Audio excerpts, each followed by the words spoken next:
गांव में रहने वाला एक नौजवान लड़का पुरानी बुरी यादों को ना भूल पाने और एक ही चीज के बारे में बार बार सोचने की आदत से परेशान था। अगर उसे कोई कुछ कह देता या फिर उसके साथ कुछ थोड़ा सा भी गलत हो जाता तो वो बस उसी एक घटना के बारे में पूरे दिन सोचता रहता। वही बात उसके दिमाग में हर समय घूमती रहती।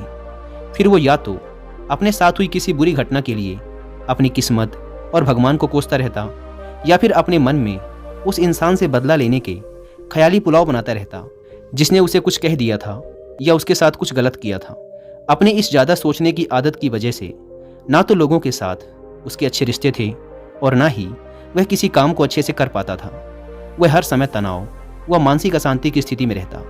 उसकी ऐसी हालत को देखकर उसके एक मित्र ने उसे सलाह दी कि यहाँ पास के ही एक बौद्ध मठ में एक जैन मास्टर रहते हैं, तुम उनके पास जाओ, वो तुम्हारी इस मानसिक समस्या का कोई ना कोई समाधान अवश्य बता देंगे। वह नौजवान लड़का जैन मास्टर के पास जाता है और अपनी समस्या उन्हें बताता है कि कैसे वो एक ही घटना के बारे में बार बार सोचता रहता है और पुरानी बुरी बातों व यादों को भूल नहीं पाता। लड़के की समस्या सुनने के बाद जैन मास्टर वहाँ से उठकर मठ के अंदर चले जाते हैं। जैन मास्टर का बिना कुछ उत्तर दिए यूं उठकर चले जाना लड़के को कुछ अजीब सा लगता है, लेकिन वो फिर भी वहीं बैठा रहता है। थोड़ी देर बाद वह देखता है कि जैन मास्टर मिट्टी की गिलास में पानी भरकर उसकी तरफ चले आ रहे हैं। जैन मास्टर लड़के के पास आकर खड़े हो जाते हैं तो लड़का भी उनके सामने खड़ा हो जाता है। जैन मास्टर लड़के से पूछते हैं, बताओ इस गिलास का वजन कितना होगा? लड़के ने कहा, मैं एकदम सटीक तो नहीं बता सकता, लेकिन इस गिलास का वजन बहुत ही कम है। अब जैन मास्टर ने गंभीर होकर कहा, मेरा प्रश्न ये है कि अगर मैं इस गिलास को थोड़ी देर तक ऐसे ही पकड़कर खड़ा रहूं तो क्या होगा? लड़के ने कहा, कुछ भी नहीं होगा।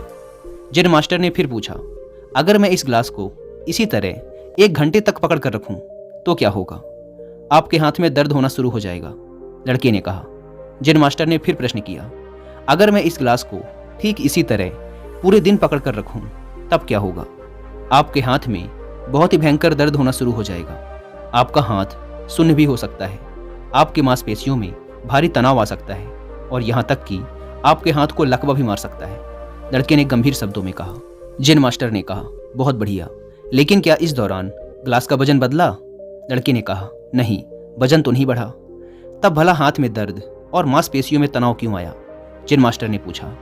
बहुत समय तक पकड़े रहने के कारण, लड़के ने जवाब दिया। जैन मास्टर ने फिर प्रश्न किया, अब इस दर्द से छुटकारा पाने के लिए मैं क्या करूं? ग्लास को नीचे रख दीजिए। लड़के ने कहा। जैन मास्टर ने कहा, बिल्कुल सही, और जीवन की परेशानियां भी कुछ इसी तरह होती हैं। इन्हें कुछ देर तक अपने दिमाग में रखिए और लगेगा कि सब कुछ ठीक है।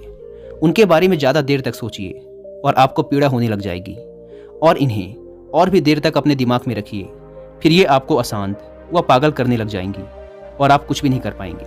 जैन मास्टर ने लड़के की तरफ इशारा करते हुए कहा, अपने जीवन की पिछली गलतियों और घटनाओं के बारे में सोचना जरूरी है, लेकिन उससे भी ज़्यादा जरूरी है उनसे सीखकर आगे बढ़ना। अगर तुम एक ही बात को पकड़कर बैठे रहते हो तो ठीक उस ग्लास की तरह यह भी तुम्हारे जीवन में दर्द पैदा कर देगा। अगर तुम आज अपने अतीत को लेकर बैठे रहते हो तो ये आज भी तुम्हारे हाथ से निकल जाएगा और फिर तुम भविष्य में इसके लिए पश्चाताप करोगे। तुम अपने अतीत के लिए जैसा इंसान बनना चाहते हो या फिर जिन गलतियों के लिए पश्चाताप कर रहे हो, तो तुम आज से ही वैसा इंसान बनने का प्रयास करो और कोशिश करो कि आज तुम वैसी गलतियां ना करो जिसके लिए तुम्हें भविष्य में पछताना पड़े। इसलिए चिंता करना बंद करो और अपने आज के कर्मों पर ध्यान दो, क्योंकि चिंता व्यक्ति को उसकी चिता तक ले जाती है। दोस्तों, चिंता करने की आदत को छोड़कर एक खुशहाल जीवन कैसे जिया जाए, इस पर विश्व प्रसिद्ध लेखक डेल कार्नेगी ने एक बहुत ही अच्छी किताब लिखी है जिसका नाम है how to stop worrying and start living, यानी चिंता छोड़ो, सुख से जियो। अब तक 10 मिलियन से ज़्यादा लोग इस किताब को पढ़ चुके हैं, और अगर आपके पास इसे पढ़ने का टाइम नहीं है तो आप हिंदी में इस पूरी किताब को सुन भी सकते हैं कुकू एफएम ऐप पर। इस किताब में चिंता करने की आदत से छुटकारा पाने के कई सारे तरीके बताए गए हैं। मैंने भी इस किताब को 2 बार सुना है, और अगर आप चाहें तो आप भी कुकू एफएम को डाउनलोड करके ये किताब और ऐसी ही हजारों किताबों को ऑडियो फॉर्म में सुन सकते हैं, वो भी अपनी मनपसंद लैंग्वेज में। कुकू एफएम, जो कि इंडिया का सबसे बड़ा ऑडियो बुक प्लेटफॉर्म है, उसके पूरे साल भर का सब्सक्रिप्शन पड़ता है सिर्फ 399 रुपीज़ का, लेकिन इसमें भी आप 200 रुपये बचा सकते हैं अगर आप यूज़ करते हैं कूपन कोड WI200, और आपको इसका ईयरली सब्सक्रिप्शन पड़ेगा 399 की बजाय सिर्फ ₹199 में। लेकिन जल्दी कीजिएगा क्योंकि यह ऑफर सिर्फ पहले 250 यूजर्स को ही मिल पाता है। ऐप को डाउनलोड करने की लिंक भी आपको डिस्क्रिप्शन एंड फर्स्ट कमेंट पर मिल जाएगी।